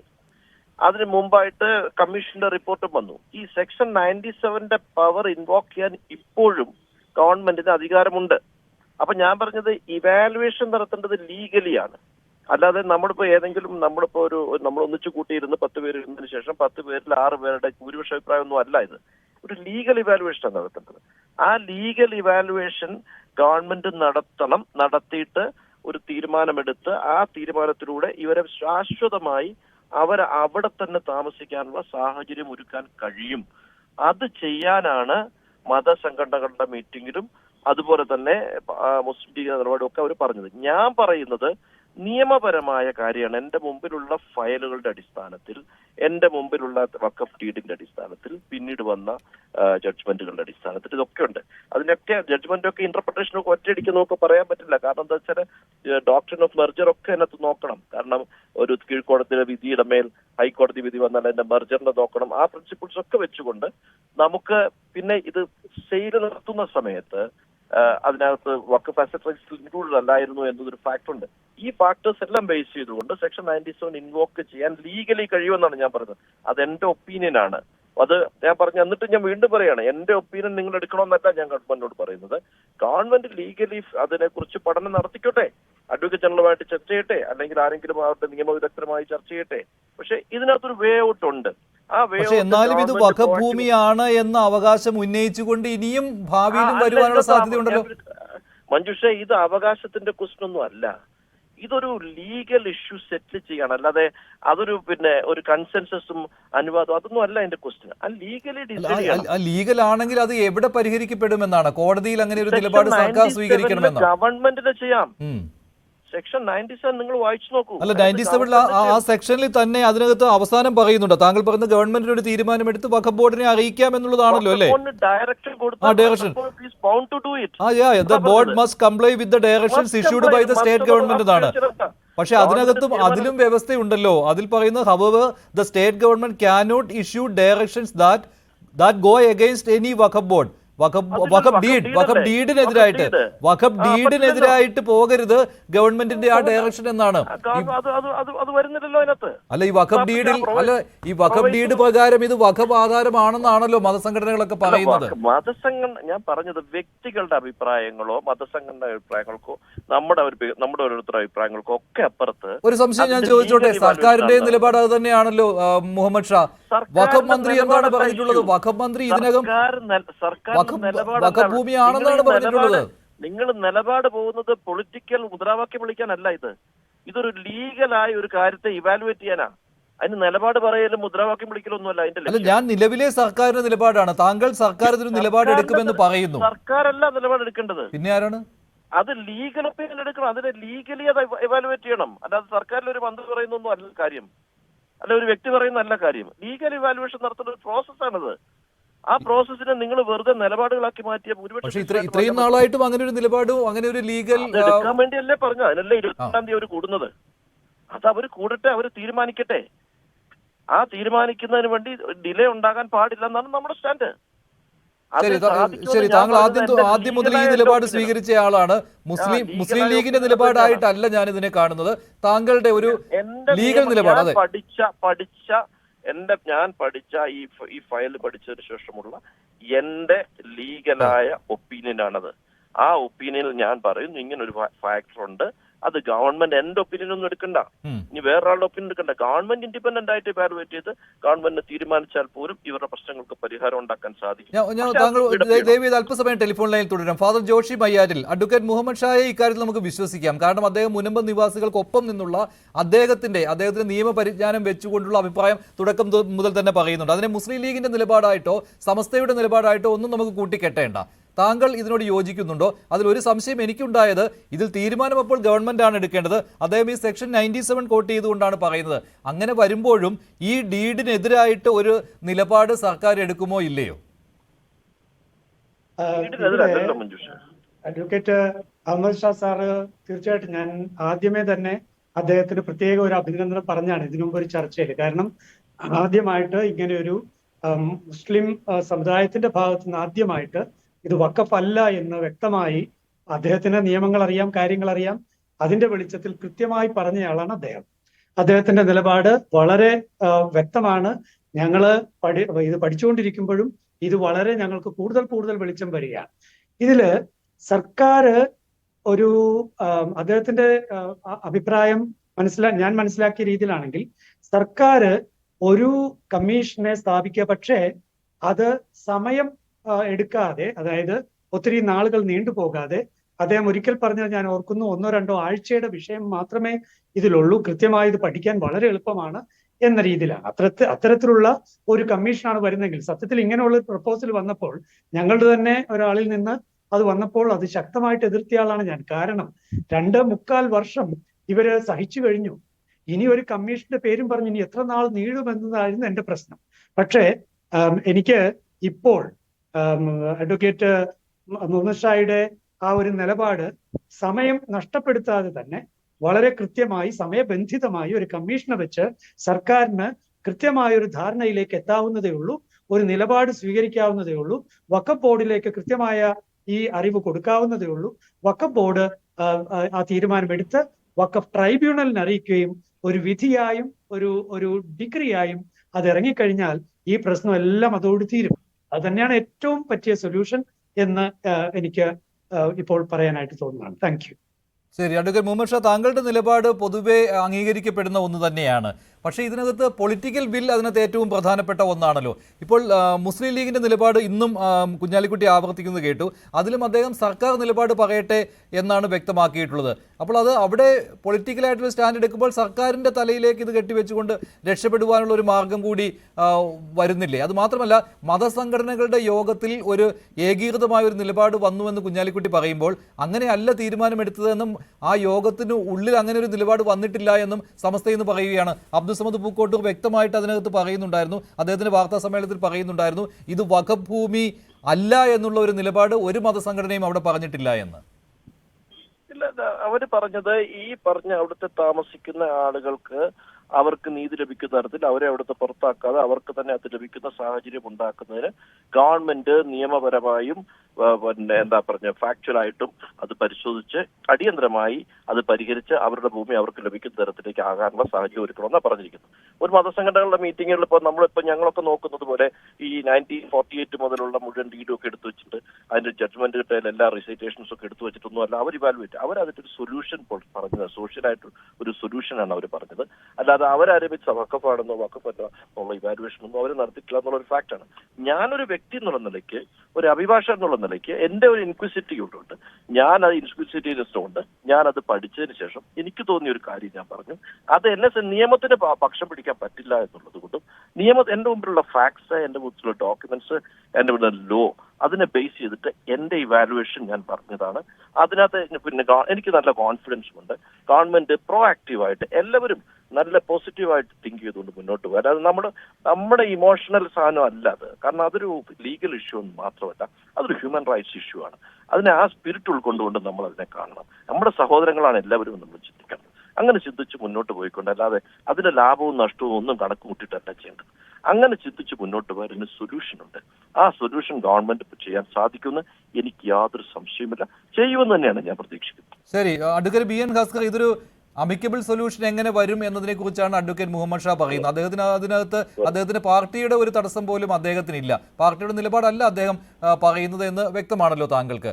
ഇങ്ങനെ ഒരു സെറ്റിൽമെന്റിലേക്ക് പോകുവാൻ സർക്കാരിന് കഴിയുമോ ഇല്ലയോ എന്നുള്ളതാണല്ലോ അടുത്ത ചോദ്യം. ഇതുവരെ കഴിഞ്ഞിട്ടില്ല, ഇനിയെങ്കിലും അതിന് സാധിക്കുമോ? അതുകൊണ്ടാണ് ഞാൻ നേരത്തെ ചർച്ചയുടെ തുടക്കത്തിൽ തന്നെ ഇതിന്റെ രാഷ്ട്രീയപരമായും നിയമപരമായിട്ടുള്ള പരിഹാരമാണ് തേടേണ്ടത്. അത് സർക്കാർ ഇത്തരം ഒരു ദൗത്യം ഏറ്റെടുത്തിട്ടുണ്ട്. അത് മുനമ്പം നിവാസികൾ ആ വിശ്വാസ്യതയിലേക്ക് വന്നിട്ടുണ്ട് എന്നു തന്നെയാണ്. ഉപതെരഞ്ഞെടുപ്പ് ദിവസം കഴിയുമ്പോൾ സർക്കാർ ഇക്കാര്യത്തിൽ ഒരു തീരുമാനത്തിലേക്ക് എത്തും. ആ തരത്തിലൊരു രാഷ്ട്രീയ നിലപാട് അത് നിയമപരമായി പരിഹരിക്കുന്നതിനുള്ള ഉത്തരവാദിത്വം സർക്കാരിനുണ്ട്. സർക്കാർ അക്കാര്യത്തിൽ മുനമ്പം നിവാസികൾക്കൊപ്പമാണ്. യാതൊരു തരത്തിലുള്ള മതവൈര്യങ്ങൾ ഉയർത്തുന്ന തരത്തിലുള്ള പ്രത്യാഘാതം ഉയർത്തുന്ന സാമൂഹികമായിട്ടുള്ള ഇടപെടലുകൾ നടത്താതിരിക്കുക എന്നുള്ളതാണ് ഈ ഘട്ടത്തിൽ നമുക്ക് ആവശ്യമുള്ളത്. ഒരു തരത്തിലും മുനമ്പം നിവാസികളെ നിരാകരിച്ചുകൊണ്ട് സർക്കാർ ഒരു നിലപാടെടുത്തിട്ടില്ല എന്നുള്ളത്, അതോടൊപ്പം തന്നെ വഖഫ് സ്വത്തുകൾ നഷ്ടപ്പെടാതിരിക്കുക എന്ന പ്രഥമ ദൗത്യവും സർക്കാരിനുണ്ട്. ഇത് രണ്ടും ചേർത്ത് വെച്ചുകൊണ്ട് നിയമപരവും രാഷ്ട്രീയമായിട്ടുള്ള ഒരു പരിഹാരം ഇക്കാര്യത്തിൽ കാണും എന്ന ഉറപ്പാണ് നമുക്ക് മുന്നിലുള്ളത്. അല്ലാതെ ഇപ്പോ കാണുന്നത് പോലെ ഏതെങ്കിലും തരത്തിൽ ഇപ്പോ തന്നെ നമുക്കറിയാം, മുഹമ്മദ് ഷാ പറഞ്ഞതുപോലെ സമസ്ത ഒരു നിലപാടിലേക്ക് എത്തിയില്ല. പക്ഷെ സമസ്തക്കുള്ളിൽ നിന്ന് വ്യത്യസ്ത അഭിപ്രായങ്ങൾ പറയുന്നു എന്നുള്ളതാണ്. നേരത്തെ മുസ്ലിം ലീഗ് അടക്കമുള്ള മുസ്ലിം സംഘടനകൾ പറഞ്ഞു വെച്ചത് മുനമ്പം നിവാസികളെ ഒരു തരത്തിലും സ്വന്തം ഭൂമിയിൽ നിന്ന് ഇറക്കിവിടുന്ന ഒരു നിലപാട് അല്ല മുസ്ലിം സംഘടനകൾക്കുള്ളത് എന്നുള്ളതാണ്. അപ്പോ ഇത്തരം ചർച്ചകൾ വ്യാപകമാകുന്നത് വഴി ഇത്തരം അപരശബ്ദങ്ങൾ കൂടി വരുന്നതിനുള്ള സാധ്യതകൾ കൂടി സൃഷ്ടിക്കുന്നു എന്നുള്ളത് കൂടി നാം മനസ്സിലാക്കണം. നിയമപരമായി പരിഹരിക്കണം ഉള്ളതുകൂടി നമ്മുടെ മുന്നിൽ ഒരു ദൗത്യമായി നിൽക്കുമ്പോൾ ആ നിയമപരമായ പരിഹാരത്തിന് മുഴുവൻ മുസ്ലിം സംഘടനകളുടെയും വിശ്വാസത്തിൽ എടുത്തു കൊണ്ടുവേണം ഇത്തരത്തിലൊരു തീരുമാനത്തിലേക്ക് എത്താൻ. ഗവൺമെന്റ് അക്കാര്യത്തിൽ സക്രിയമായി തന്നെ ഇടപെടും എന്നു തന്നെയാണ് ഞാൻ കരുതുന്നത്. അതിലേക്കുള്ള ജോസഫ്, ഇക്കാര്യത്തിൽ പ്രതീക്ഷയുണ്ടോ? ഇപ്പോൾ അഡ്വക്കേറ്റ് ബി എൻ ഹസ്ക പറയുന്ന എല്ലാം പരിഹരിക്കാൻ കഴിയുമെന്നാണ്. മുഹമ്മദ് ഷായുടെ വാദം നേരത്തെ തന്നെ താങ്കൾ കേട്ടിട്ടുള്ളതാണല്ലോ. കാരണം മുനമ്പം സമരസമിതിക്ക് അംഗീകരിക്കാൻ പറ്റുന്ന കാര്യങ്ങളാണ് അഡ്വക്കേറ്റ് മുഹമ്മദ് ഷാ പറഞ്ഞുകൊണ്ടിരുന്നത്. പക്ഷേ സർക്കാർ ഇക്കാര്യത്തിൽ ഇത്രയും നാൾ ഇല്ലാത്ത ഒരാർജവം ഉപതെരഞ്ഞെടുപ്പിന് ശേഷം കാട്ടും എന്നുള്ള ഉറച്ച വിശ്വാസം ഇപ്പോൾ സമരസമിതിക്കുണ്ടോ? എന്നോടാണോ? അതെ, തീർച്ചയായിട്ടും 22-ാം തീയതി ഞങ്ങൾക്ക് ശാശ്വതമായ ഒരു പരിഹാരം ഉണ്ടാക്കി തരും. അതൊരു കരമടവല്ല, നിങ്ങൾക്കുള്ള റവന്യൂ അവകാശങ്ങൾ സ്ഥാപിച്ചു തരും എന്ന് തന്നെയാണ് മുഖ്യമന്ത്രിയും ബഹുമാനപ്പെട്ട പി രാജീവ് മന്ത്രിയും അതേപോലെ തന്നെ ഞങ്ങളുടെ MLA KN ഉണ്ണികൃഷ്ണൻ ഞങ്ങളുമായിരുന്ന ചർച്ചയിൽ പറഞ്ഞിട്ടുള്ളത്. അപ്പൊ അത് പരിഹാരം കാണും. അത് 100% ഞങ്ങൾ വിശ്വസിക്കുകയാണ്. പക്ഷേ സമരത്തിൽ നിന്ന് മാറി നിൽക്കുന്ന സാഹചര്യം ഉണ്ടാകുന്നുമില്ല, ഇങ്ങനെ ഒരു ഉറപ്പ് കിട്ടിയിട്ടും ഇല്ല. ഈ സമരം എന്ന് പറഞ്ഞാൽ ഇത് ഞങ്ങളുടെ നിലനിൽപ്പിന്റെ സമരമാണ്. ഞാൻ പറഞ്ഞല്ലോ, ഈ കൊറോണ വന്ന് കാർന്ന് തിന്ന് ഏറ്റവും കൂടുതൽ ദുരന്തം അനുഭവിച്ച ഒരു ജനതയാണ് ഞങ്ങള്, മത്സ്യത്തൊഴിലാളികൾ. ഹാർബറുകളെല്ലാം അടച്ചിട്ട് എല്ലാ ജനങ്ങളും വീടിനകത്തിരുന്ന ആ സാഹചര്യം ഞങ്ങൾക്ക് മറക്കാൻ പറ്റൂല. അതുകൊണ്ട് ഞങ്ങൾക്ക് ഈ പ്രശ്നം പരിഹരിക്കുന്നതുവരെ ഞങ്ങള് ജപമാല അർപ്പിച്ച്, ഇപ്പൊ SNDPക്കാർ അതേപോലെ വന്ന് ജപം അവരും ചെല്ലുന്നു. എല്ലാവരും കൂടി ഒന്ന് പ്രാർത്ഥനയോടെ അധികാരികളുടെ കണ്ണുകൾ തുറക്കണമേ എന്നുള്ള പ്രാർത്ഥനയാണ് ഞങ്ങൾക്ക് കൂടുതലുള്ളത്. എല്ലാ പള്ളികളിലും എല്ലാ അമ്പലങ്ങളിലും ഇത് തന്നെയാണ്. ഇന്നിപ്പോ കുടുംബി സമുദായത്തിന്റെ പുതിയ ഒരു മീറ്റിംഗ് അവർ നടത്തിക്കൊണ്ടിരിക്കുകയാണ്. അവിടെയും അവർ പ്രാർത്ഥിച്ചുകൊണ്ടിരിക്കുകയാണ്. കാരണം അത്രയും അവശത അനുഭവിച്ചുകൊണ്ടിരിക്കുകയാണ്. പുറത്തിറങ്ങാൻ പറ്റാത്ത രീതിയിലുള്ള ഒരു അവസ്ഥയിലേക്ക് ഞങ്ങൾ എത്തിപ്പെട്ടു കഴിഞ്ഞു. അപ്പൊ ഞങ്ങൾക്ക് വേറെ ഒന്നുമില്ല, പുറത്തേക്ക് ഇറങ്ങാൻ പറ്റാതെ പ്രാർത്ഥനയോടുകൂടി കാത്തിരിക്കുന്നു അധികാരികളുടെ കണ്ണു തുറക്കാൻ. ഈ പറയുന്നത് പോലെ എല്ലാ സമ്പത്തും പിടിച്ചടക്കുന്നതിനുള്ള സമസ്ത പറയുന്നത് പോലെയുള്ള ആ ചിന്താഗതികളെല്ലാം അവർക്ക് മാറ്റം വരണം. കാരണം ഒരു കാലഘട്ടത്തിൽ ഈ പറമ്പ് വിറ്റ് കാശ് വാങ്ങിച്ച് അവിടെ നിലവിൽ ബിൽഡിങ്ങുകൾ പണിത് പ്രോപ്പർട്ടി വാങ്ങിച്ചിട്ടിരിക്കുന്നതാണ്. വീണ്ടും അതിന് അവകാശവാദം പറഞ്ഞ് ഞങ്ങളറിയാതെ ഇത് രജിസ്റ്റർ ചെയ്ത് എടുത്തതെന്നൊക്കെ പറഞ്ഞിട്ടുണ്ടെങ്കിൽ ദൈവത്തിന്റെ മുന്നിൽ കാലം തെളിയിക്കും അതെല്ലാം. എന്തനീതി ആര് ചെയ്താലും ഈ മത്സ്യത്തൊഴിലാളികളുടെ വേദന എന്തുകൊണ്ടാണ് ഈ സമസ്തയൊന്നും മനസ്സിലാക്കാത്തത്? 34 വർഷം കേസ് നടത്തി, ഒന്നും ഓക്കെ. 2, അതിനുശേഷം ഈ പ്രോപ്പർട്ടി ഞങ്ങൾ പണം കൊടുത്ത് വാങ്ങിച്ച് അവരവിടെ ബിൽഡിംഗ് പണിത് അവരിതും ചെയ്തതിന് ശേഷം ഈ നിസ്സഹായരായ ഞങ്ങളുടെ അവസ്ഥയെക്കുറിച്ച് ചിന്തിക്കാതെ ഞങ്ങൾക്ക് ഇനിയും അവിടെ പ്രോപ്പർട്ടി വേണം, അതല്ലെങ്കിൽ വേറെ എവിടെയെങ്കിലും വേണം എന്നൊക്കെ പറയുന്നത് കാലം തെളിയിക്കും. എന്തെല്ലാം നമ്മൾ ഈ ഭൂമിയിൽ ചെയ്താലും നമ്മൾ വീടാതെ പോകാൻ പറ്റില്ല എന്ന വിശ്വാസക്കാരനാണ് ഞാൻ. ശരി, നന്ദി Shri Joseph Benny, Shri advocate BN Haskar, Father Joshi Mayyattil, advocate Muhammad Shah, Abdul Samad Pookkottu, point ഡിബേറ്റിൽ ഇത്രയും കാര്യങ്ങൾ സംസാരിച്ചതിന്. ഇന്നത്തെ ചോദ്യം ഇതായിരുന്നു: മുനമ്പത്തേത് വഖഫ് ഭൂമിയാക്കാനോ സമസ്തയുടെ നീക്കം? അതെ എന്ന് 78% പ്രേക്ഷകർ, അല്ല എന്ന് 17%. പോയിന്റ് ഡിബേറ്റ് അവസാനിക്കുന്നു. നന്ദി, നമസ്കാരം.